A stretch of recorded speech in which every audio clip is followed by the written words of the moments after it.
Votre newsletter est-elle conforme au RGPD? Vérifions ensemble.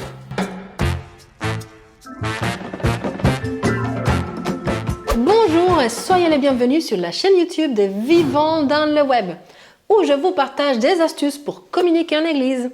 Que vous soyez prêtre ou laïc, catéchiste ou bénévole pour une paroisse, un mouvement ou un service d'église. Le RGPD, Règlement général sur la protection des données, a pour but de renforcer la protection des données personnelles des individus. Le respect du RGPD est obligatoire dans l'ensemble de l'Union européenne depuis le 25 mai 2018. Tous les acteurs ayant recours à des données personnelles doivent se conformer à ce règlement, y compris les paroisses et les services d'église.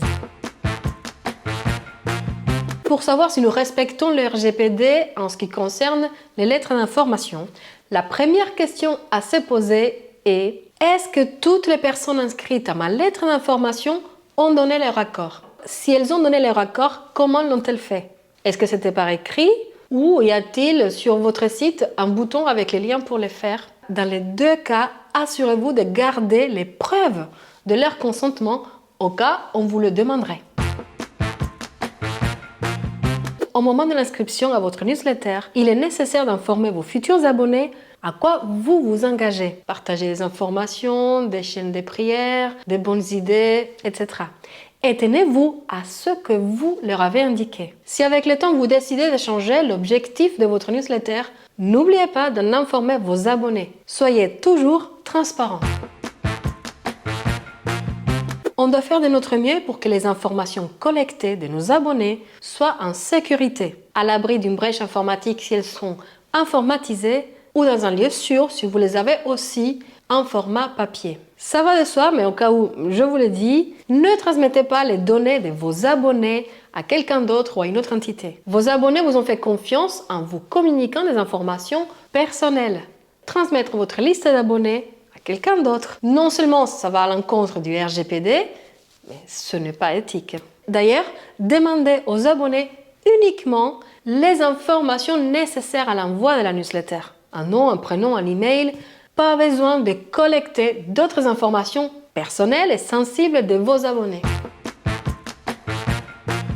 Toute personne doit avoir la possibilité de se désinscrire par elle-même d'une liste de diffusion d'emails. N'oubliez donc pas d'ajouter un bouton de désinscription dans votre lettre d'information. Ce bouton permet de retirer le consentement de la personne concernée si celle-ci ne souhaite plus recevoir vos newsletters. Une plateforme d'emailing, c'est-à-dire une plateforme pour envoyer des emails groupés, est souvent recommandée car elle permet de simplifier les envois. Vous pouvez y créer une liste de diffusion, un modèle, un template à compléter à chaque envoi, un bouton d'inscription et de désinscription. Bref, il vous sera plus simple de créer et de diffuser vos informations tout en respectant un grand nombre de points du RGPD. En revanche, si vous tenez à envoyer vos informations ou vos newsletters à partir de votre boîte mail, faites attention à ne pas le faire avec l'ensemble des destinataires en copie, puisque cela permettrait à tous vos destinataires d'avoir accès à la liste des adresses email, ce qui est bien sûr contraire au RGPD.